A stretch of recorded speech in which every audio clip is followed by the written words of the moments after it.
ადამიანის გარეთ არაფერი არ არის. ადამიანის შიშებში, ფოტოებში, ტკივილებში ცხოვრობს, ვლდება მუდმივად რაღაც ხსნას. ქრისტიანულმა რელიგიამ უწოდა განღმრთობა და ფსიქოლოგიურად ქრისტეს არქეტიპი ეს არის მთავარი არქეტიპი, რომელიც განაგებს კოლექტიურ არაცნობიერს. გამარჯობა, თქვენ უყურებთ Wellness podcast-ს, მე ვარ თაკო ბასილია. დღეს ჩემი სტუმარი არის ნონა ხიდეშელი და ჩვენ ვისაუბრებთ აღდგომის მისტერიაზე. ასევე მინდა გთხოვოთ გამოიწეროთ ჩემი პოდკასტი და არ დაგავიწყდეთ ზარისღილაკსაც დააჭიროთ ხელი, რომ მომდევნო ეპიზოდი არ გამოგრჩეთ. გამარჯობა ნონა. მოგესალმები. ძალიან მიხარია, რომ ხარ დღეს ჩემი სტუმარი. მადლობა მოწვევისთვის. და ძალიან საინტერესო თემაზე უნდა ვისაუბროთ დღეს ჩვენ და მეც არ ვიცი საით წაგვიყვანს ეს თემა და ძალიან ესეთი ცნობის მოყარეთ მოკლედ ვარ ანთებული და გისმენთ. ხო, თემა ძალიან ღრმაა და ძალიან საინტერესო, იმიტომ რომ ეს რელიგიურ ესეთი ტიპის კონკრეტულ რაღაც მისტერიებს აქვს ფსიქოლოგიური ასპექტები და რა თქმა უნდა ყველაფერი ადამიანის ცნობიერებაში ხდება, ყველაფერი ადამიანის ფსიქიკას ეხება, იმიტომ რომ ადამიანის გარეთ არაფერი არ არის, ხო? რელიგიური ესეთი ხსნა, ეს არის ადამიანის ხსნა, ხო? ანუ ყველაფერი არის ადამიანი, რაც ეხება ადამიანს, ეხება ფსიქიკას. ამაზე ადრე ხშირად ვსაუბრობდი ხოლმე უფრო შობის მისტერიაზე მქონდა ხშირად და ეს მითოლოგიური სიუჟეტები, რელიგიურის და მითოლოგიურიც, ხო, ესეთი ჩვენი ქრისტიანული რელიგია ამ მხრივ ძალიან მდიდარი და საინტერესოა ამ ისტორიით, ხო? ეს არის ადამიანის ცნობიერებაში, ესე ვთქვათ, მიმდინარე პროცესები და აღდგომის მისტერია არის ძალიან მნიშვნელოვანი იმით, რომ ადამიანი ელოდება საბოლოო ჯამში ამ ძიმე რაღაცა ყოფისგან განთავისუფლებას, ხო, ხა რომ შეხედო ადამიანი არის მუდმივად მომლოდინე რაღაცა სიკეთის და სიკარგის, იმიტომ რომ ძიმეა ცხოვრება, ხო? ჩვენ ვართ მოკვდავები, ჩვენ ვართ განპირობებული ხალხი, ჩვენი სხეული მალე ავადდება, ადამიანი უბედურია, ადამიანი შიშებში, ფოთოებში, ტკივილებში ცხოვრობს და ადამიანი ელოდება მუდმივად რაღაც ხსნას და სწორედ ეს რელიგიური ესეთი მასშტაბის დღესასწაულები, როგორიც აღდგომაა, ზუსტად ადამიანს უყვება, რომ არსებობს რაღაცა ესეთი მდგომარეობა, როცა შენ შეიძლება აღდგე, აღდგე ფსიქოლოგიურ აღდგომაზეა. მე რა თქმა უნდა თეოლოგიურად ვერ ვისაუბრებ, არ არის ეს ჩემი პრეროგატივა და ალბათ ვერც ვიქნები მანდ საინტერესო. რა მდგომარეობაა ფსიქოლოგიაში აღდგომა? ესე იგი, რელიგიებს აქვთ აღმოსავლეთშიც და დასავლეთშიც ესეთი განსხივოსნება და განღმრთობის ფენომენი.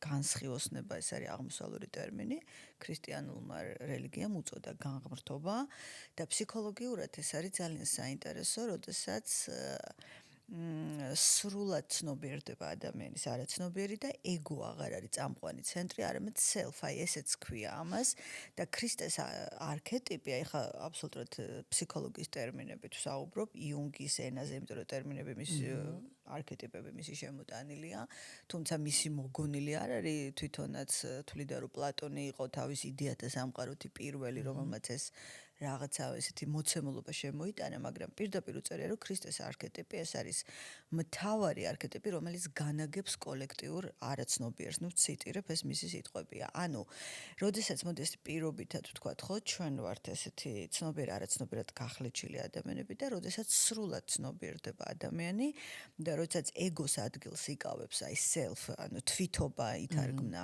ქართულად, ეს არის მდგომარეობა ქრისტე და ფსიქოლოგიაში ეს არის აღდგომა. ან თვითკმარობა? დიახ, ოღონდ თვითკმარობა არა ჩვენეული გაგებით. როდესაც ვსაუბრობთ ესეთ რახან რელიგიასთან არის კავშირში, მოდი ცოტა გავბედავ და უფრო ღრმად წავალ, ხო? რახან ვსაუბრობ და მაინც ახლა უამრავ ადამიანი მორწმუნეა და სჯერა ამ ყველაფრის, ხო? აღდგომის, შობის, იმის, ამის, ხო და ჩვენ ახლა ვერც შევიდანთ მათ რწმენაში ეჭვდა. არც არის ჩვენი მიზანი. არც არის, დიახ. და საერთოდაც ეს პროცესები მე არ ვფიქრობ, რომ ადამიანმა მოიგონა. მე მგონია, რომ არაცნობიერში მიმდინარე პროცესები ეს არის, რაც მე გამოვიდა თავიდან მითოლოგიის სახით და შემდეგ უკვე რელიგიებში და აი ჩემთვის რატოა ქრისტიანული რელიგია საინტერესო, იმიტომ რომ ვფიქრობ, რომ ეს სრულყოფილად აი ადამიანის ცნობიერების გზა თითქმის არც ერთ რელიგიას არ აქვს გადმოცემული და რას გულისხმობ. აი მისტერია, როდესაც ადამი და ევა სამოთხეში ჩნდებიან და იქ ესე წერია ხო ბიბლიაში და წმინდა მამებს აქვთ მე ამის განმარტებები, რომ ესე იგი იქ იყო ყველაფერი, მადლი იყო ღვთაებრივი, ანუ ესე იგი ადამი იშვა ამ ღვთაებრივ მადლში, ანუ მისი არაფერი არ იყო, ხო, ღმერთის იყო. შესაბამისად, შემდეგი ევა შექმნა ეს ქალური და მამაკაცური საწყისი, მოდი ვთქვათ ესეც არქეტიპებია ალბათ ანიმა ანიმუსისი, რაც ფსიქიკაში მიდის. და ბიბლიურ სიუჟეტს თუ მივყვებით, იქ არის ესე, რომ მათ დიდხანს ვერ შეინარჩუნეს ეს მდგომარეობა, გველი ეშმაკი შემოდის გველის სახით, რომელიც იწყებს ადამიანის ცთუნებას, ხო? აი გველის ანალოგად მოდი შეგვიძლია ეგო ვთქვათ, რომ აი როდესაც უკვე, იმიტომ რომ გველის როლი და ეშმაკის როლი ვერ ვიტყვით, რომ ცალსახად ნეგატიურია, იცი? იმიტომ რომ ხე იქ იყო ხე ბოროტისა და კეთილის და ხე ცნობადისა და რაღაცა უცოდინრობის, ხო, რაღაც შეიძლება სიტყვები ზუსტად ესე არ არის, მაგრამ იდეა ესეთია. და მათ აკრძალული ქონდათ ამის გასინჯვა და მოდი ესე ვთქვათ, რომ ზუსტადაც მაშინ აღმოჩნდა ადამიანში სურვილი ევა არაცნობიერი სიმბოლია ფსიქოლოგიაში მოდი სიმბოლიკები თუ იტყვი ქალური არქეტიპი არის არაცნობიერის მატარებელი და მამაკაცური არქეტიპი ცნობიერი და როდესაც აი ეს წმინდა სამება ფსიქოლოგიური თვალსაზრისით არის მამა ცნობიერი რომელმაც შეიცნო ქალწული ანუ არაცნობიერი და იშვა ქრისტე ძეღვთისა ხო ესეთი წმინდა სამება ესეთი ტრიუმურტი აღმოსავლეთშიც არის ეს სამება ამით არის საინტერესო რომ ანუ ცნობიერი მხარე უნდა ჩავიდეს შეიცნოს გააცნობიეროს არაცნობიერი და აი ამ სრული გაცნობიერების ფონზე იბადება უკვე ერთიანი ცნობიერება self ანუ რელიგიაში ქრისტე მაცხოვარი ხსნა რომელიც ასევე ბავშვის სიმბოლოც არის ხო ბავშვის სიმბოლიკით ხშირად მზის სიმბოლიკით ხშირად გამოიხატება ასევე რაღაცა ქრისტე იმიტომ რომ მზე არის აბსოლუტური სინათლე მაშასადამე ყველაფერი მიდის ადამიანის ცნობიერებაში მიმდინარე მოვლენებზე. ადამი და ევა, როდესაც ესე იგი არაცნობიერი იწყებს პირველი ცნობიერის შენჯღრევას, ანუ ესეა ყოველთვის ნახე ჩვენ რომ ბავშვობიდან გამოვდივართ და პატარა ამოვა ჩვენი ცნობიერება და ეს თინეიჯერები ვხდებით და ჯერ კიდე რაღაცა ცაკუდად არ მიგვეშნია და დედამიწა გქალოვნად რაღაცა რყევები იწყება ხო უცებ აი ესეთი უცნაური რაღაცა ფიქრები გვაწუხებს ძიმე რაღაცა აღქმები მანამდე ვცხოვრობდით და თითქოს ლაღად ხო აი ეს ის მომენტია არაცნობიერი რომ იწყებს ადამიანის შენჯღრევას ანუ გამაცნობიერი აი ჩრდილის არქეტიპი რასაც ქვია ხო ჩრდილი არის ყველაფერი განდევნილი შესაბამისად ევა რომელიც აცთუნებს ადამიანს ევა არის ზუსტად ეს არაცნობიერი რომელშიც მიდის მთელი სამყარო არის არაცნობიერში რომელიც უნდა დაიბადოს და ცნობიერის სახით გამოვიდეს და შესაბამისად ეს არის პირველი ასე ვთქვათ მცდელობა რომ ადამიანი დამოუკიდებლად გახდეს ცნობიერი იქ თუ ღვთის მადლშია და ღმერთისა ყველაფერი ესენი უბრალოდ დაუშვათ ცხოვრობენ უკვე იწყებს დამოუკიდებელ სულას და სხვათა შორის იოანე დამასკელი იყო ერთი ძალიან დიდი ქრისტიანი მამა და ის იმას აქ ამის ესეთი ახსნა ქრისტიანული და სწორედ ამას ამბობს რომ ადამი კი ცხოვრობდა ღმერთის მადლში მაგრამ ის თავად იყო უმწიფარი მიხვდი ხო რა ხდება თავისუფალი ნება არ ქონდა ახო არა თავისუფალი ნება პრინციპში ქონდა, მაგრამ აკრძალვები ქონდა, მაგრამ რას გულისხმობ იცი? საკუთარი გამოცდილება და საკუთარი ცალკე ძალა არ ქონდა. აი, განღრთობა ნიშნავს, ჩემი აზრით და განსხივოსნება, როცა შენ ხდები როგორც ღმერთი. და აი, ადამიანში ეს არ იყო და ნახე რას ამბობს იოანე დამასკელი, ადამიანში თუ რამე იყო, მისი არაფერი იყო. საკუთარი გამოცდილებით მოპოვებული მას არაფერი ქონდა. იქ ყველაფერი იყო ღმერთის მადლის, ხო, სამოთხე ფიგურალურად რო ავიღოთ, რა შეიძლება იყოს და ესეთ სიტყვას ამბობს, რომ ადამი იყო უმწიფარი და მას თავად უნდა მოეპოვებინა, მოდი ესე ვთქვათ, დაემსახურებინა ღმერთთან ყოფნა. მაშინ იყო წყალობით და ეს უნდა დაემსახურებინა და სწორედ ამის გამო გამოუშვა ისინი ღმერთმა დავუშვოთ გარეთ. თვითონაც რომ გამხდარიყო შემოქმედი თავისი ხო, ცხოვრების, ხო? უკვე როგორც ღმერთი, ხო? აი ის ამბობდა იონე ოქროპირი, რომ ადამიანს დავალებული აქვს გახდეს ღმერთი. შესაბამისად უკვე რომ იწყება ადამის და ევას გამოსვლა და ადამი შემთხვევით არ ვახსენე ქრისტიანულის ღვთისმეტყველებაში არის ეს სიმბოლო, რომ თითქოს სადაც მაცხოვარი ჯვარზე გააკრეს, ეს გოლგოთაზე სწორედ იქ იყო საფლავი ადამის და ევის. ანუ და ის 3 დღე, როცა დაფლულია ქრისტიანულ ღვთისმეტყველებაში ესე ითვლება, რომ ქრისტე ჩადის ჯოჯოხეთში და პირველი ამოყავს ადამი და ევა. ანუ ხო ესეთი სწავლება აქვს, რომ მან გამოისყიდა ადამიანთა ცოდვა. ჩემი აზრით გამოსყიდვა სხვა არაფერია თუ არა ადამი თავად გახდა ქრისტე. მიხვდი? გამოსყიდვა.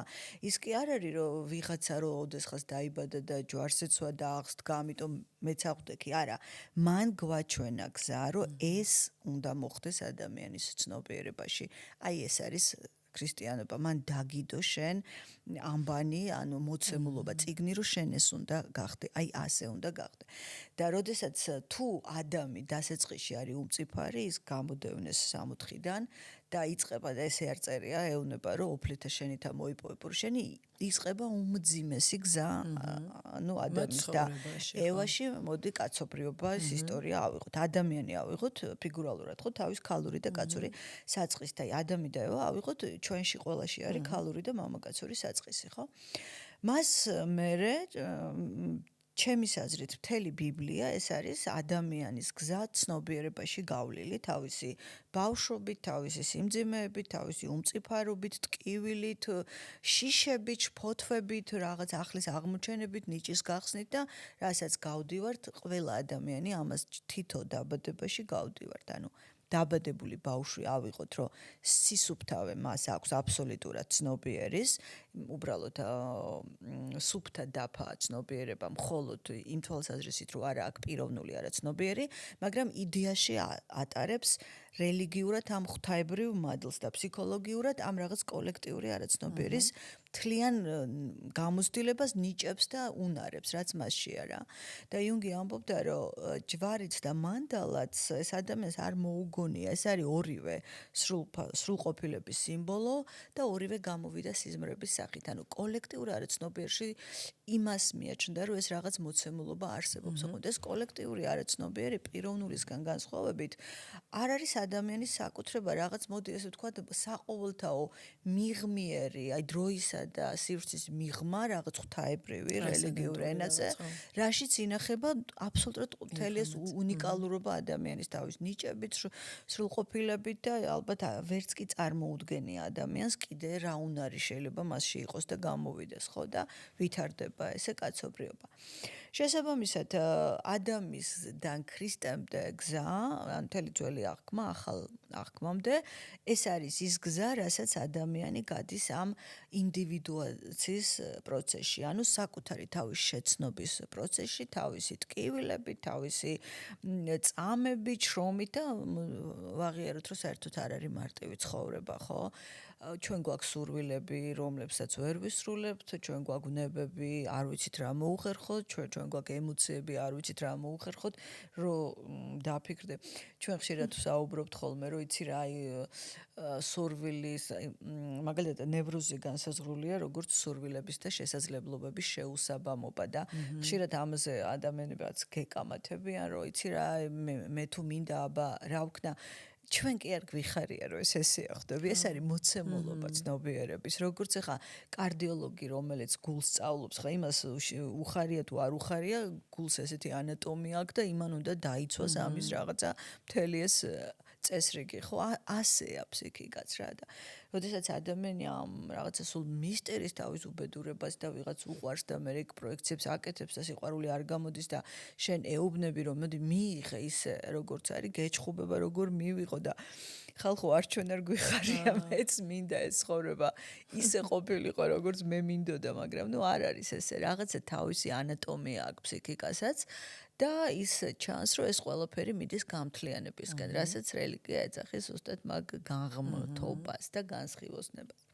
შესაბამისად უკვე ქრისტეს დაბადების მომენტი ცნობიერებაში ეს არის უკვე ძალიან აი მომწიფებული ცნობიერება, რომელსაც ძალიან დიდი თითქმის უმაღლესი რაღაც შეცნობილი აქვს თავის თავში და სწორედ აი ამ გზის სრულყოფა ხდება ჯვარზე. როდესაც საბოლოო ჯამში ქრისტე, ანუ ადამიანი ცნობიერებაში რო გადმოვიტანოთ, საბოლოო ჯამში ამარცხებს ძველ ადამიანს. ანუ საბოლოო ჯამში ხდება ესეთი ძველ პატარა მეწრულ განპირობებულ გონებას, მოდი ასე ვთქვათ, როდესაც თავს დააღწევს ადამიანი და აღდგომის მომენტი ეს არის, როდესაც ადამიანი სრულად, ოღონდ ეს ახლა მე არ ვიცი, არ მინახავს ესეთი ადამიანი ცხოვრებაში. მოდი ვთქვათ, რომ როდესაც წერენ აი ამ განხრთობილ ხალხზე, წერენ ამაზე. უბრალოდ მე ყვები როგორც მდგომარეობას ხვდები, იმიტომ რომ არც რელიგიურ ხალხს არ უნახავს და ისინი ყვებიან ამაზე, ხო? სწორედ აღდგომის მისტერია ეს არის, მოდი ვთქვათ, ბოლო წვეთი, როდესაც ადამიანი საბოლოო ჯამში თავს აღწევს ამ აღმოსავლური მას მოვიტან დაბადებათა მიზეზ შედეგობრივ ხო, აი ამ კავშირს და ამ კარმა იოგას, ხო? და ეს არის უკვე პროცესი, როდესაც სავარაუდოდ ადამიანი თავად ხდება ღმერთი. თითქოს ამ ინკარნაციებს ასრულებს და გადადის. ხო.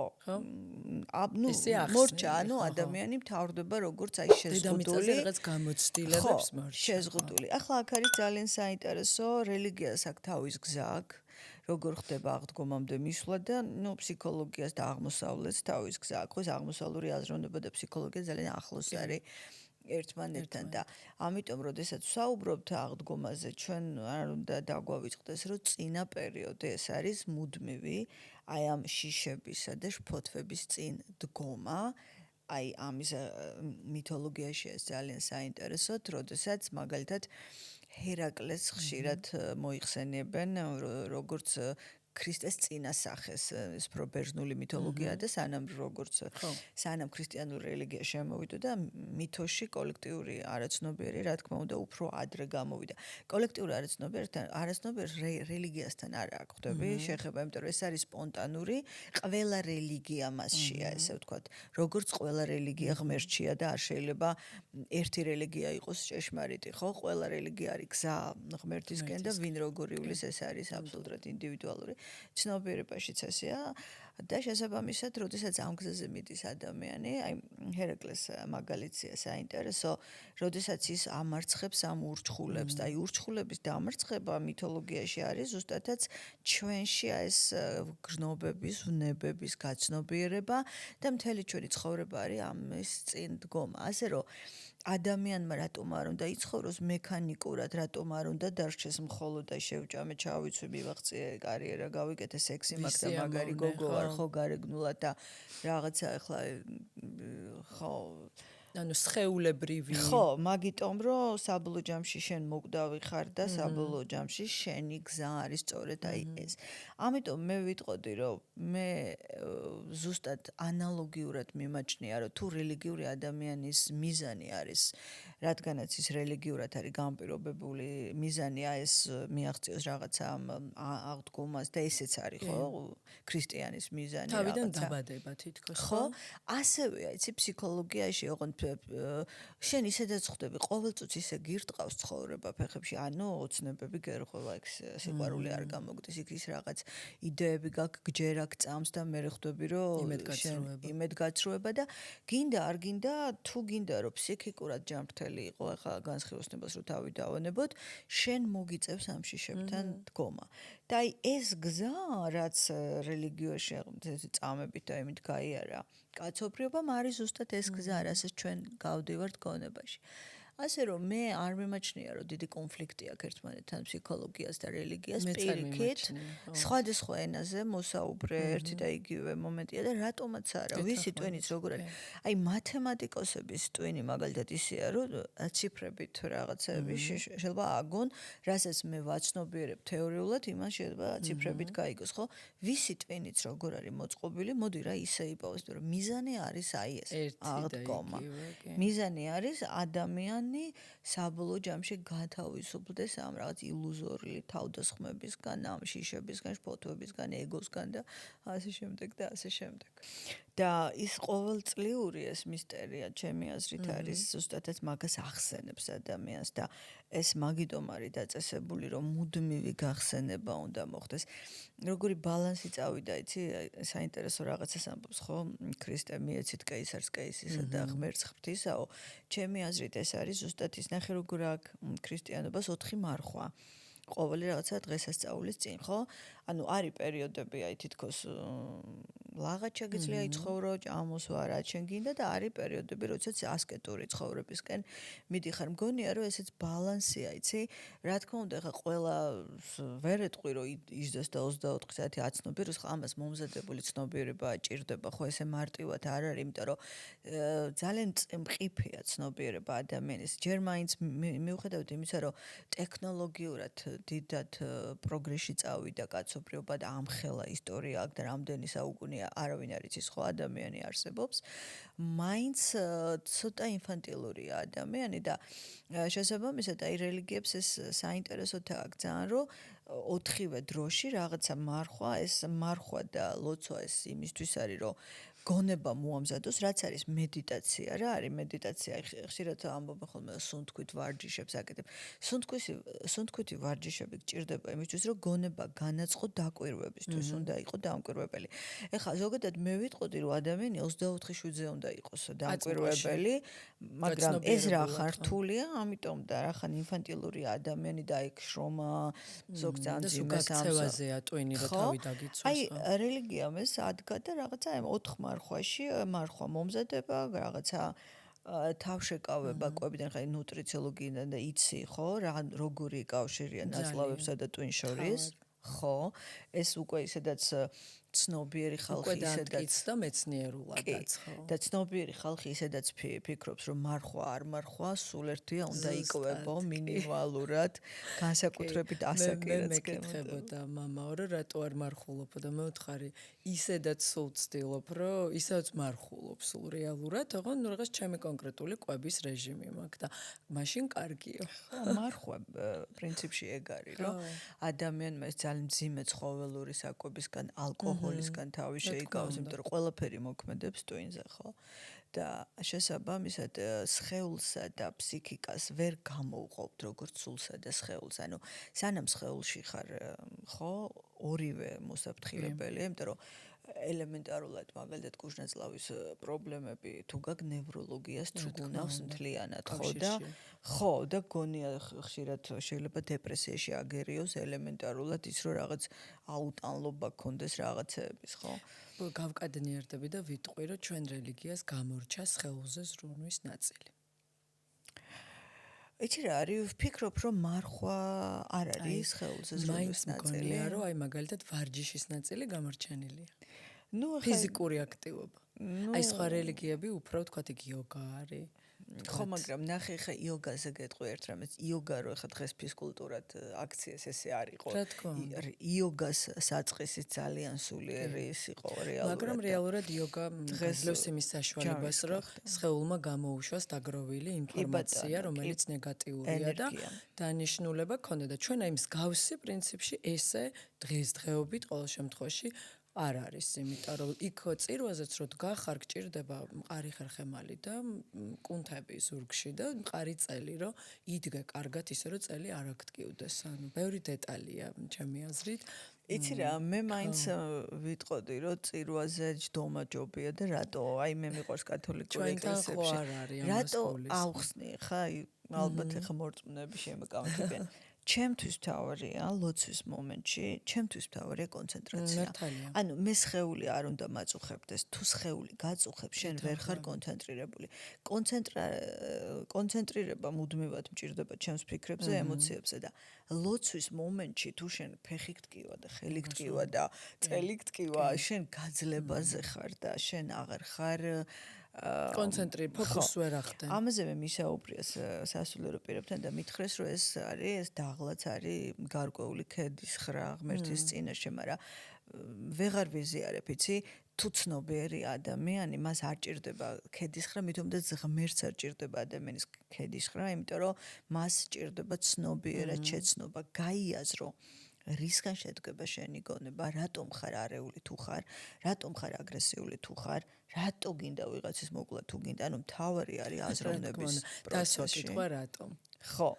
და ახლა თუ წერვაზე გავარდა ადრე დავდიოდი მეცულ ეკლესიაში და ახსოვს რომ არ შემეძლო სულ სკამს ვეძებდი რა. მეც ვეძებ სულ სკამს.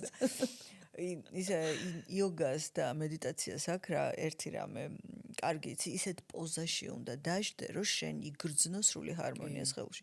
სხვანაირად ხო გამორიცხულია, სხვანაირად არის თამაში. რა თქმა უნდა, იოგაშიც ესე არის კი როცა აკეთებ მედიტაციას, თქვათ ახლა ლოტოსის პოზა მე მიადვილდება, მაგრამ ზოგს ფეხი უბუჟდება, ამიტომ უნდა მოძებნო ისეთი მდგომარეობა, რომ არ შეწუხდე, რომ კარგად კონცენტრირდე. და მე ვფიქრობ, რომ როდესაც ეს დაიწერა ეს ქრისტიანული რელიგიის ეს წესდება, ალბათ ადამიანი ბევრად დაბლა იყო, ცნობეჯერი ხა სად არის ადამიანი და მაშინ მით უმეტეს ხო და ვფიქრობ, რომ ალბათ ეს უფრო დაწერილია ხალხზე, რომელსაც ცნობიერად დიდად არ შეუძლია ამისა ცნობიერება ხა ამაზე ზოგს ვიცი რა რეაქცია ექნება, მაგრამ არა უშავს.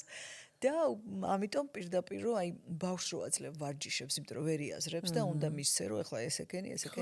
აი ამას გულისხმობ, მგონია რომ ეგ ნაწილი გამორჩენილია, მაინც და მარხვაც არის ცოტა სხვანაირად გაგებული, რაღაც სამარხო ნაყინებს თქვათ. ხო, ეს უკვე მარხვა. ხო, აი რეალურად მარხვა, თან ახლა ადრინდელი მარხვა ალბათ იქ მაშინდელი საკვები საერთოდ სხვა იყო. დღევანდელი ინდუსტრიალიზაციის პერიოდის საერთოდ სხვა არის და მგონია რომ რაღაც უფრო ახსნილი უნდა იყოს თანამედროვე ადამიანისთვის. იცი რა არის, მაშინ გეტყვი, რომ ვისაც ინსტრუქცია ჭირდება, ამას გულისხმობ. ყველა ეპოქაში მამები ამის ინტერპრეტაციას აკეთებდნენ ელემენტარულად, მაგალითად აპოკალიფსი ყოველთვის არ იყო სახარების ნაწილი, ხო ის მაქსიმე აღზარებელმა თუ არ ვწდები მე-6 საუკუნეში, შეიძლება ვწდები საუკუნეში, არ ვიცი, მაშინ დააკანონა, კანონიზირება მაშინ მოხდა. ასე რომ ყველა ეპოქაში რაღაცის ინტერპრეტაცია ხდებოდა, ასე რომ არ იქნება ურიგო დღესაც და ძალიან საღად მოაზროვნე მამაოები, მე მქონდა უდაოდ ბედნიერება და არიან ესეთები. მე მათგან მომისმენი, აი თუნდაც მამა გურამივისი მოწვევაც შენ გინდა, ძალიან საღად მოაზროვნე ადამიანია და სულ არის რომ აი ეპოქის შესაბამისად უნდა იმოქმედო, იცი? და ყველა განისჯება, აი გახსოვს სახარებაში ქრივის 2 ლეპტა, იმიტომ რომ იესო ამბობს რომ ეს ყველაზე მეტად ამის შეიწირა, იმიტომ რომ ვისი რა არის მაქსიმუმი ხდები. ასე განისაზღვრება და აი ფსიქოლოგია ამით არის საინტერესო, რომ ის ინდივიდუალურად უდგება ადამიანს რა. და რადგანაც ცნობიერება მიუხედავად იმისა, რომ ერთ ეპოქაში ვცხოვრობთ, მაგრამ ვიღაც აინშტაინი ეხა და ვიღაცამ წერა კითხვა არ იცის და ვაღიაროთ, რომ ეს არის რეალობა, შესაბამისად ასე ამორგებული მე ვფიქრობ რელიგიური წესები, რომ მინიმუმი შეძლოს ადამიანმა, რომ იქნებ დაიბადოს, მაგრამ ცნობიერება, როცა აი შენ კვებაზე თქვი, მეც აი რამდენი წელია ვეგეტარიანელი ვარ, ალბათ 12 წელი, ახლა მე რელიგიურ მარხვას აღარ ვიცავ, მაგრამ კვება მუდმივად ვცდილობ, რომ კონტროლის ქვეშ ვქონდეს, იმიტომ რომ მე ხელს მიშლის ეს აზროვნებაში. ჩემთვის აი ბიოქიმია თუ გამართული არ მაქვს და თუ ჯანმრთელი არ ვარ, პირდაპირ მირტყამ სულიერებაზე და ცნობიერებაზე. რა თქმა უნდა და ელემენტარულად რო ვჭამო, მე ჩემ თავს ვეღარ ვფლობ.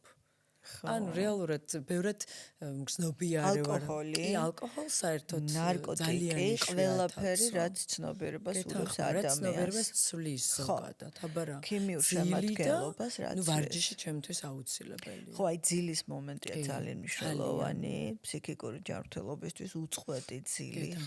აქაც ხშირად ადამიანს გონია რომ რაღაცა აწუხებს და ამ დროს არაფერი არ აწუხებს, უბრალოდ ძილი აქვს მოსაწესრიგებელი და საინტერესოა ეს პარალელები ყოველთვის და ის საინტერესოდ არის შექმნილი, რომ ყველგან იპოვის ადამიანი პასუხს თუ მას უნდა საკუთარი ცენტრისკენ მოძრაობა. უბრალოდ რახან ხა ქრისტიანული ქვეყანა ვარ და ჩვენი მაყურებელიც ქრისტიანია და აღდგომა ეს არის რაღაცა რიტუალურად. ჩემი აზრით ეს სიმბოლო საფლავებზე გასვლის და წითელი კვერცხის პირდაპირ უკავშირდება ზუსტად საბოლოო გამთლიანებას, იმიტომ რომ მიცვალებულთა აღდგომაზე ხშირად საუბრობს რელიგია, ხო და ეხლა მე აქ რა თქმა უნდა პირდაპირ გაგებით შეუძლებელია ეს დაიჯერო ადამიანმა რომ მკვდარი ადგება და ან რა მნიშვნელობა აქვს სხეულის აღდგომას თუ ჩვენ ვსაუბრობთ რომ სხეული არის ძალიან პირობითი, ძალიან დროებითი და ამის მიღმიერია ღმერთიც და ამის მიღმიერია ადამიანი და არ შეიძლება დედამიწით ერთი პლანეტით და ერთი სხეულით განისაზღვროს ადამიანის ეს უზარმაზარი არსებობა, და სულითან. ხო, და ალბათ ეს მიცვალებულებთან ადამიანის მისვლა და იყო ხო არის ხო საინტერესო ღვთისმეტყველებაში რომ მიდით და ახარეთ მათ ამ აღდგომა. ეს არის მუდმივი ხსოვნება იმის, რომ სიკვდილი ეს არის ძალიან პირობითი, დროებითი მდგომარეობა, სხეული თუ სხეულს გარეთ შენ ხარ ცნობიერება. აი, ჩემი აზრით ამაზე უნდა და აქცენტის გაკეთება, რომ ადამიანის სული, ჩემთვის ფსიქე და მე აქ აბსოლუტურად ვიზიარებ, რომ ადამიანი ჩემთვის უკვდავია. მე ამის ახლა ვერ წმენით მე აქ ალბათ ვერაფერს ვერ ავუხსნი, მაგრამ მე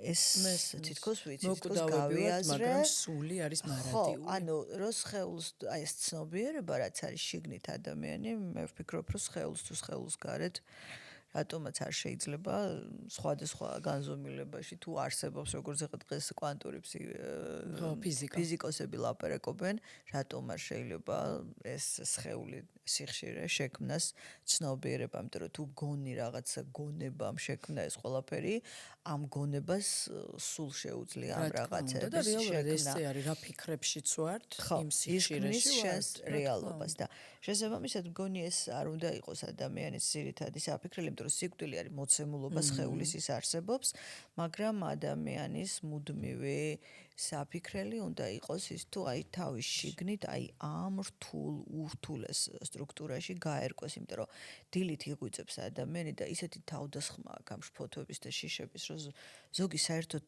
ვეღარ იგებს, ხასიათი უმძიმდება, რა უნდა ისიც არ იცის და მე მჯერა როცა ადამიანი მოდის და გეუბნება რომ არ ვიცი რატო ვარ ცუდად, მე მჯერა ამის, ხო? რელიგიამ ეს განსაზღვრა როგორც ცოდვები, ფსიქოლოგია საზღვრავს როგორც უცოდინრობა საკუთარი თავის, არ იცი უბრალოდ. აი, გავშალოთ ცოტა ის უცოდინრობა საკუთარი თავის რა არის მაყურებლისთვის. კი ბატონო. ადამიანი შედგება რაღაც ამ ესეთი ეგოცენტრული მოცემულობა, ამ რაღაცა თავისი ანატომიას რო თავი დავანებოთ, ახლა ფსიქიკაზე ვლაპარაკობ, ხო? გონებაზე ვლაპარაკობ.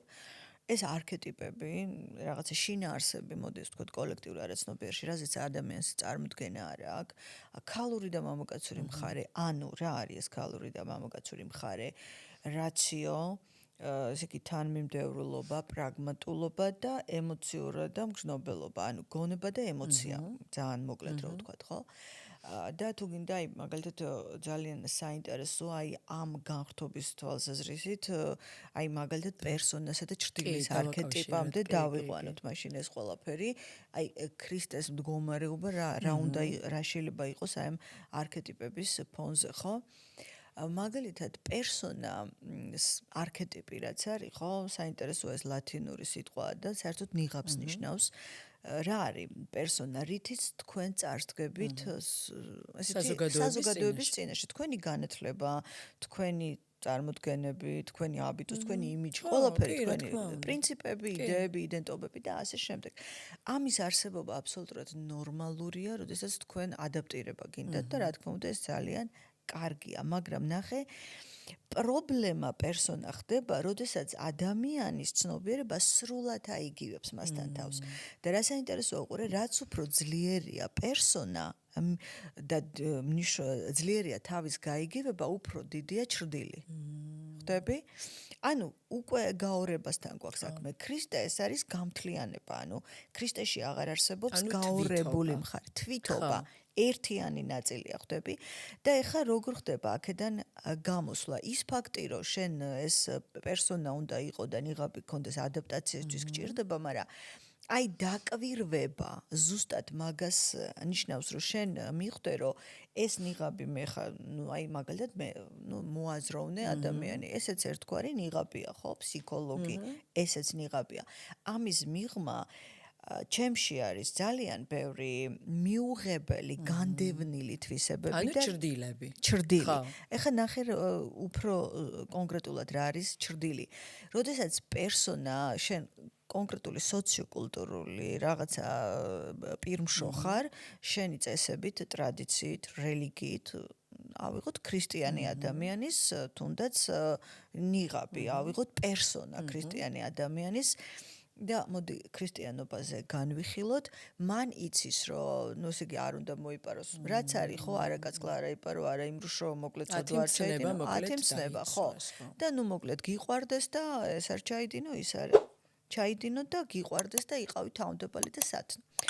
ეხლა ეს ძალიან კარგია ეს წესები, ხვდები, მაგრამ რო რჩები მარტო ხვდები, რომ ესე მარტივი არ არის, იმიტომ რომ ნუ გიყვარდეს თავმდებას ხედავ რომ ვერ ვიტან ეხლა მე დათოს აი ნუ ხედავ რომ ვერ ვიტან ხედავ რომ მინდა რომ თავი გაუტეხო და აი ამ ფიქრებს ეხლა ოღონდ ვერაფერს უხერხებ ხვდები გარედან მე ვიცი რომ დათოს უნდა გაუღიმო და უთხრა რომ აი მე მაპატიე და რა კარგი ხარ მაგრამ შიგნით მინდა რომ მოვკლა აი ეს გაორება და მე უკვე რას ვაკეთებ ამ ნეგატივს რომ მე დათოს ვერ ვიტან ვაიგნორებ ვერ ვიღებ იმიტომ რომ ვამბობ რომ ეს ეშმაკის აზრებია და ეს უნდა უარყო აი ეს უარყოფა არის ჭრტილი ხვდები და ვაჩვენებ მარტო ერთ სახეს რომ აი ნახე როგორი სათნო გოგო ვარ მაგრამ მარტო რო რჩები ჯოჯოხეთში ვიწვი იმიტომ რომ ხამე გამეღვიძება და ვარ გაბრაზებული და ვიღაცის მოკლა მინდა ვიღაცის თან აუცილებლად გაგეღვიძება ღამე იმიტომ რომ გამორიცხულია რომ მაგან დაგაწინოს ხამე არის მდგომარეობა როდესაც შენ თელია შენი დემონები გარეთ გამოდის ჩემი გამოცდილება არის რაღაც სტრესის ფონზე ნუ ძალიან მაგრად მეჭირა თავი და იმიტომ რომ მეც ეს როლი მაქვს რომ მაგარი გოგო ვარ და ყველა ჩემგან ითხოვს რომ მე მაგრად უნდა ვიყო და ნუ მეც რაღაც ესე ვარ მოკლედ და ღამე მეღვიძებოდა ყოველ ღამე სადღაც 6 საათზე როგორი გულისცემით იცით რომ აი მეგონა რომ გული გამისკდებოდა და მანდ მივხვდი რომ აი ამ როლმა ნუ ვეღარ გაუძლო ჩემმა სხეულმა და ფსიქიკამ მაგარი გოგოს როლი თუ გაქვს შენ აუცილებლად ჭრდილში გაქვს სისუსტე რომელსაც არ იღებ და ყველაზე კარგად ეს გამომჟღავნდება რაში იცი შენ დაგეწყება სუსტი ადამიანების მიუღებლობა არატანა აი მე ეს დამემართა ხო უბრალოდ ეს უკვე გადახარშული მაქვს მაგრამ იყო ეს რა თქმა უნდა აუცილებლად დაგეწყება ისევე როგორც გაღიზიანებს უმწეო ადამიანს ხო გაღიზიანებს უმწეო ადამიანი იმიტომ რომ შენ თავს უკრძალავ უმწეობას იყო უმწეო ხო ეს გასაგები რომ იყოს მაყურებლისთვის მაგიტომ ეს უკვე ჭრდილში მიდის შესაბამისად რა არის გამოსავალი აქედან იცი მე ვზივარ ვსაუბრობ როგორც თვითდაჯერებული ძლიერი ადამიანი, მაგრამ აქედან რომ გავდივარ, მე ჩემი სისუსტე მიღებული უნდა მქონდეს. ანუ მე არ უნდა ვყიდიდ ჩემ თავს როგორც მარტო ძლიერს. მე უნდა ვამბობდე რომ ხალხო, მე ეს მიჭირს, მე აქ არ ვიცი. მე აქ ვერ ვიაზრებ, მე აქ ვერ ვაცნობერებ და წინა პოდკასტში ვისაუბრე ამ ეს ცუდი გოგოს როლი. ცუდი გოგოს როლი იმას კი არ ნიშნავს, რომ ცუდი შეგიძლია სიკეთე და არ გააკეთო სისულელია, რა თქმა უნდა, რაც შეგიძლია უნდა გააკეთო, მაგრამ რაც არ გიძლია ის უნდა მიიღო. ცუდი გოგოს როლი სინამდვილეში ნიშნავს, რომ მე ვაღიარებ, რომ ხალხო მე ეს არ შემიძლია. მე აქ რესურსი არ მაქვს. მე არ ვარ ესეთი ძლიერი, როგორიც გონიათ. არც ესეთი ჭკვიანი ვარ, როგორიც გონიათ და მე ბევრი რამ არ ვიცი. აი ამ დროს უკვე ჭრდილი და პერსონა იწყებს გაერთიანება ნიშნავს, რომ ორივეს აკლდება ენერგია, ძალა და ხდება გაერთიანება. ანიმა ანიმუსის ფენომენიც ეს არის ხვდები. მამაკაცური არ უნდა იყოს, მარტო რაციო არ უნდა იყოს, ან მარტო ეს ინფანტილური მგრძნობელობა არ უნდა იყოს რა. და როდესაც ინტეგრირდება ეს ორი მანდარი შენი სიძლიერე. აი აბსოლუტური ინტეგრაცია არის ქრისტე. მეხტი მასში აღარაფერი აღარ არის. სინათლეა. აი მზეა მასში უკვე და როდესაც აი ეს მიღება იწყება და შენ უკვე ქრისტიანმა ადამიანმა ჩემზე თავარია ის უნდა იცოდეს და ესე ამბობენ კიდეც მამები რომ არ არის კაცი რომელიც ხონდეს და არ ცოდოს ანუ ის რომ შენს ცოდავ ეს ნორმალურია ნუ გეშინია კი ხო ნუ გეშინია და უბრალოდ აღიარე მიიღე და აი ეს მიღება ქრისტიანულ უბრალოდ ამას აღსარება ქვია, ხო, აღიარება, რომ აი რა ვქნა, ეს არ მინდოდა, მაგრამ ვიმრუში ან მოვიპარე ან რაღაც ვქენი, ხო, მესმის. აი ეს არის ფსიქოლოგიაში ამას მიღება ქვია. რომ გააცნობიერო. ხო, ოღონდ ჯერ მიიღე და თქვი, რომ არა ვარ ესეთი სუპერმენი, რაც მეგონა, არც ესეთი მაგარი ვარ. შურიც მკლავს, ბოღმაც მკლავს, იმიტომ რომ რატომ მკლავს შური? იმიტომ რომ სადღაც ეგო მეუნება, რომ შენ უნდა იყო ყველაზე მაგარი, შენ უნდა იყო ყველაზე პირველი და რატომსაც აღიარებს ხოთაშორის შური მერე მიდის და აღარ ხარ შური. აუცილებლად და ამის აღიარება იცი როგორ ხდება? საღათ იაზრებ, რომ როგორ შეიძლება ამ ხელა დედამიწაზე შენ იყო ყველაფერი. აი რა ბოდვა ხო? ეხლა ეგოცენტრიზმიდან გამოდიხარ, რა თქმა უნდა. ანუ როგორი შეზღუდული ცნობიერებიდან იყურები და როდესაც ამ მიღებას იწყებ ჩრდილის, ისეთი შეგრძნება, ისე უბრალოვდება ცხოვრება, რომ თითქოს გიხარია. აღარ გცხვენი, იმიტომ რომ ეხლა ადამიანები რატო ვართ იცი დაჭიმულები, დაძაბულები, რომ ერთმანეთს ვაიმე არ ვაჩვენოთ ჩვენი ნაკლი, რომ მე განსაჯონ. ვინმე მარი ფიქრობს, რომ უისულელი ყოფილა, ან ეს როგორი ყოფილა და მე რეალურად ჩემი თავი მიღებული რო გაქვს, რომ კი ესეთიც ვარ, ესეთიც ვარ. თან რაღაც მომენტში, ეხა ჩემი ვთქვათ არჩევანი არის, რომ ესე ვიცხოვრო კონკრეტულად მომწონს, რომ ვარ ერთგული, ესეთი მეკობარი, ესეთი ცოლი, მაგრამ თავს ხო ვერავინ ვერ დავდებთ. ნუ შემიყვანებ მე განსაცდელსა, ხო არის ეს ლოცვაში და ამიტომ ვაღიაროთ, რომ ადამიანები ყველანაირები ვართ, უბრალოდ ყოველდღიურად არჩევანს ვაკეთებთ, რომ რაც გვსიამოვნებს და მოგწონს და რა ფუნდამენტური ფასეულობებიც გვაქვს, იმის ერთგულები ვიყოთ. რაღაც მეერეს აი იყოს ნება შენიო, როდესაც მამაო ჩვენში ამბობს, ეს ძალიან მნიშვნელოვანია ფსიქოლოგიურად. იყოს ნება შენი ღმერთს რო ეუნები, ეს არის ზუსტად შენ თავში აღიარების მიღება.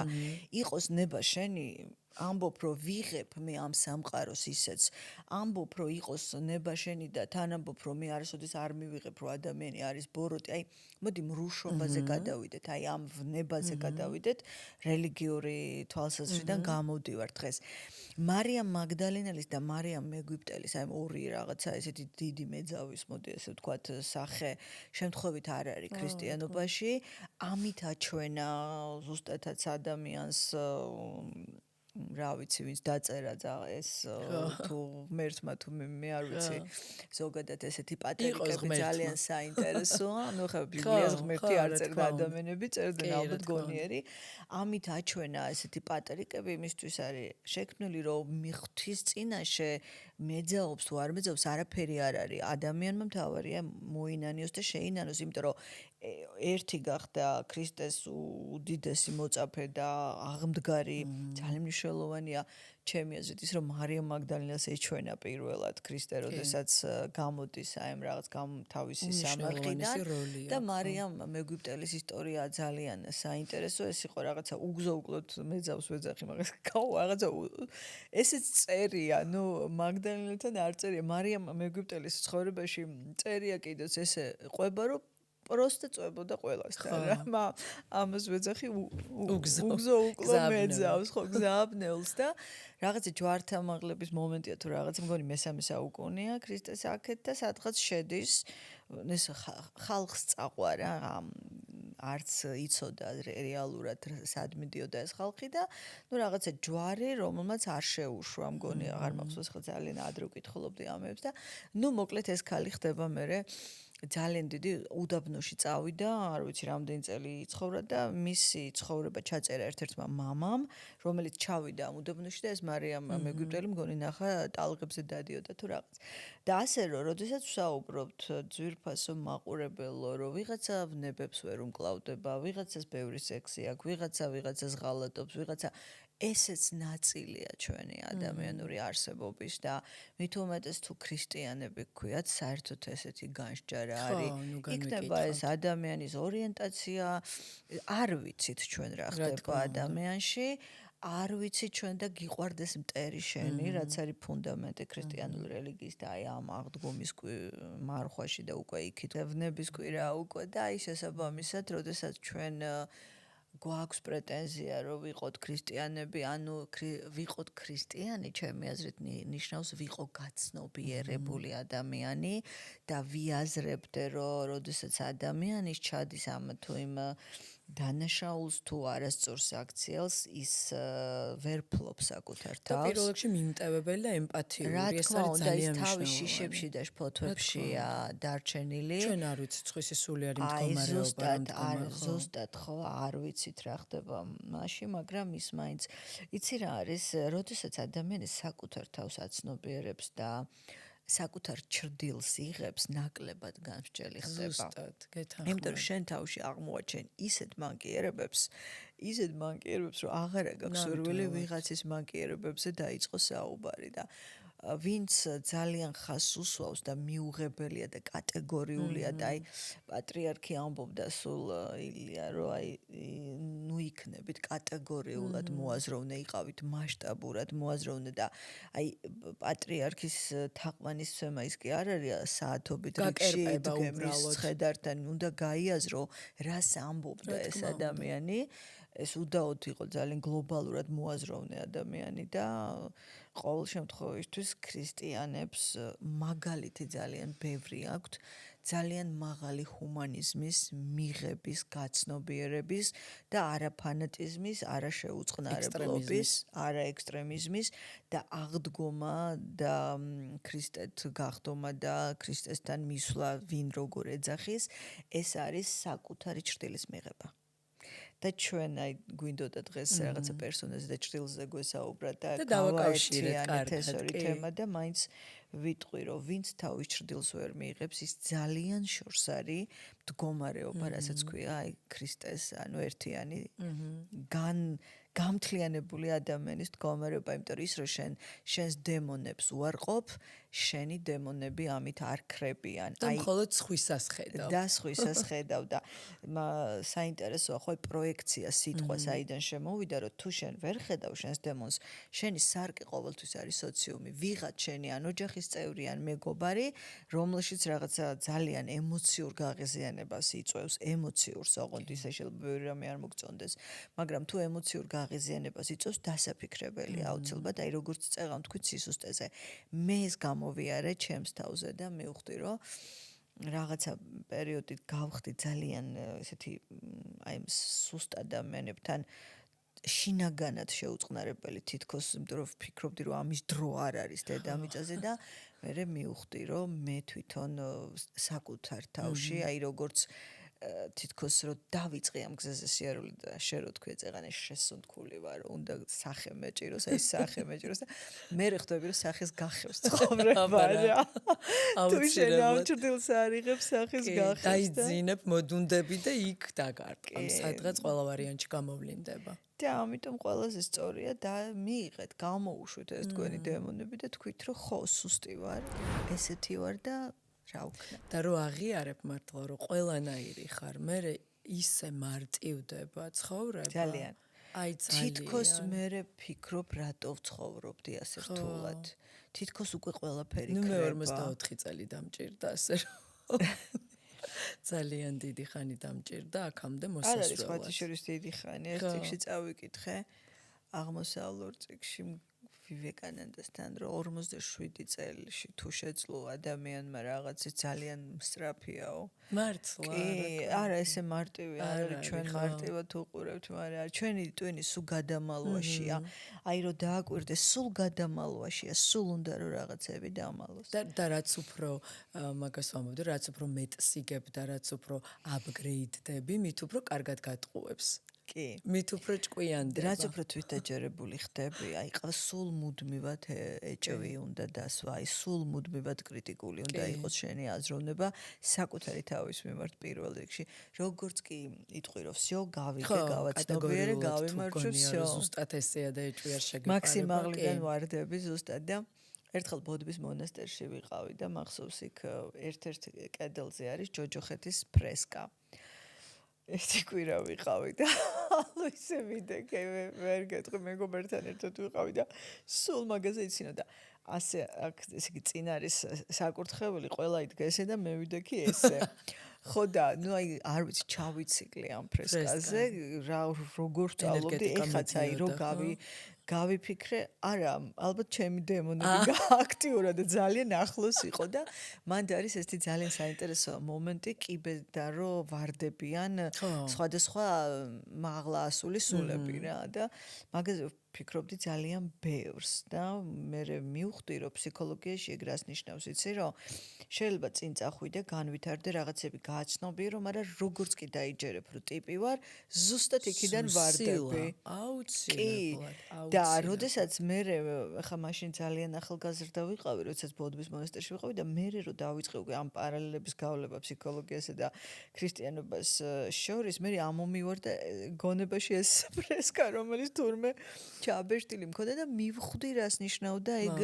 რატო ვარდებოდნენ სხვადასხვა კიბიდან იმიტომ რომ შენ განწირული ხარ სადაც დაიჯერებ რომ всё კი იმიტომ რომ იჯერებ ალბათ მაინც ამ პარტავნებასთან არის ეს ძალიან კავშირში და ამ პარტავნების ნახე სტრუქტურულად რო ვთქვათ იჭედები ერთ და ცნობიერება არის დენადი ზუსტად დენადი ჩიხში შედიხარ უნდა გამოტრიალდა ეგრევე და ჩიხში შედიხარ და ცნობიერება არის უსასრულო დენადობა იმიტომ რომ ჩვენ ვლაპარაკობთ სიტყვა ღმერთზე მაგრამ წარმოდგენაც არა გვაქვს რა მასშტაბები შეიძლება იყოს აქ ჩადებული ხო ესეა რა აი არ შეიძლება ხა მე ვიცოდე ან ვინმე ღმერთი აბსოლუტურ არსებობაში რა არის იმიტომ რომ შენ მაშინ თავად უნდა განიცადო რომ ეგ იცოდე ხო და შესაბამისად მე მგონია რომ როდესაც ჩვენ გავჩერდებით და დავიჯერებთ ეგ არის ზუსტად აი ერთ წერტილში გაყინვა და აი ვარდნა და ხო ვეღარ ვითარდები რეალურად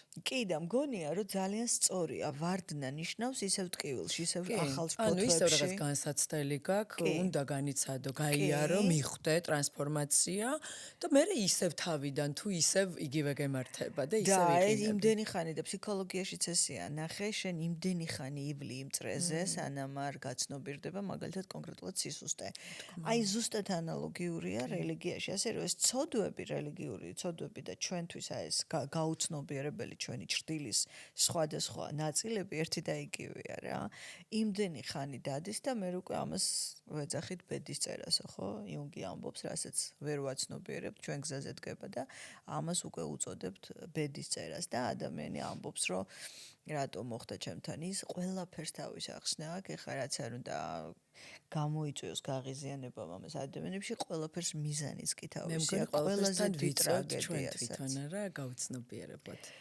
ხო და ხშირად ოღონდ ძალიან ტრაგიკულია მოვლენა ადამიანური თვალსაზრისით მაგრამ ფიქრობ რომ მე ხვდები მოდი მე ჩემ თავზე ვიტყვი რა რადგან მე უამრავი ტრაგედია აქვს ადამიანის ცხოვრებაში და ვეღარ ხო მე ვიტყოდი რომ ყველაფერი რაც ჩემ ცხოვრებაში მოხდა ყველა მძიმე მე რასაც ვეძახდი ძალიან მარცხი თუ განსასწრელი თუ ტკივილი თუ შეურაცხყოფა თუ აი ძალიან სწორად მოხდა და მოხდა იმიტომ რომ მე ვიყავი სრული რეგვენი იმ კედელთან რა აი ვიყავით ძალიან მაგარ ჩიხში ეს არის ჩემი პირადი მეგობრებო არავის ტერიტორიაზე არ ვიჭრები იმიტომ რომ ყველაფერმა რაღაცა თვითონ დედაჩემის და მამაჩემის გარდაცვალებამაც კი რაც ძალიან დიდი ტრაგედია იყო იმიტომ რომ 9 თვეში ისეთი რაღაც გამაცნობიერებინა კიდე აი ხო აი მე მაგალითად სანამ ჩემ გოგოს გავაჩენდი ანას მანამდე 6 თვის მუცელი მომეშალა თითქმის ცოცხალი ბავშვი იყო და დაიბადა მკვდარი ამ ტრაგედიამაც რაღაცა ყველაფერმა რაღაც მომცახდები და დღევანდელი გადასახედიდან უკვე ტრაგედიას აღარ ვუწოდებ იმიტომ რომ ეს უსასრულოდ მიდის დედა და მამა წავიდნენ სადღაც ხო ნუ რაღაცა უსასრულოა ის ფაქტი რომ მე არ ვიცი და ვერ ვხედავ არ ნიშნავს რომ იქით არაფერი არ არის იმ გზის იქით არაფერი არ არის მოდი ესე ვიტყვი და მე რადგანაც ამ გზაზე ვდგავარ და ვცდილობ რომ აი სულ ჩემ თავში რაღაცა დავინახო, რაღაც მივიღო, რაღაც გავაცნობიერო. ამიტომ ყოველთვის მიყვარს ხოლმე რაღაცა უფრო ჩემი გამოცდილებებით საუბარი. მე ქრისტიანული გზაც დიდი ხანი მქონდა, რაღაცა მონასტერში ცხოვრობდი, დავდიოდი და ძალიან დამეხმარა სხვათა შორის მე რაც მაშინ ძალიან დიდი განათლება მივიღე თეოლოგიური, იმიტომ რომ წავიკითხე ისეთი წიგნები ალბათ რომ არ წავიკითხავდი და მე ყველაფერი შეჯერება გააკეთა ჩემმა გონებამ და თითქოს დავინახე რომ აღმოსავლეთი, დასავლეთი რელიგია თუ მითოლოგია ერთი და იგივე განვითარების გზაზე გელაპარაკება ცნობიერების და ეს ყველაფერი მიდის ადამიანის გონებაში და ამის გვირგვინი არის ადამიანის აღდგომა. სხვადასხვა სწავლება ერთი გზა. ყველასთვის გასაგები და ზუსტად ამით არის კიდე ღმერთი უნიკალური, რომ ის ყველასთვის მოდის ინდივიდუალურად თავის ენაზე ესაუბრება და თუ გვინდა ვგავდეთ ღმერთებს, მოდი ვესაუბროთ ყველას თავის ენაზე და მივიღოთ ყველა ადამიანი ისეთი როგორიც არის. ნათქვამი. უღრმესი მადლობა ნონა მობრძანებისთვის. ძალიან საინტერესო იყო და თან ისეთი აღფრთოვანებული ვარ, იმიტომ რომ სპონტანურად გადაწყდა კადრს მიღმა ჩვენი თემა და ძალიან ისეთი დიდი მადლობა მინდა გადაგიხადო და ძალიან კმაყოფილი ვარ. მადლობა, მე დიდი ხანია ამ თემებზე აღარ მისაუბრია და ძალიან გამიხარდებოდი ჩვენი მაყურებლისთვის საინტერესო და რაღაცა ღირებული ვთქვით დღეს. იქნება აუცილებლად. მადლობა შენ მოწვევისთვის. ნახვამდის.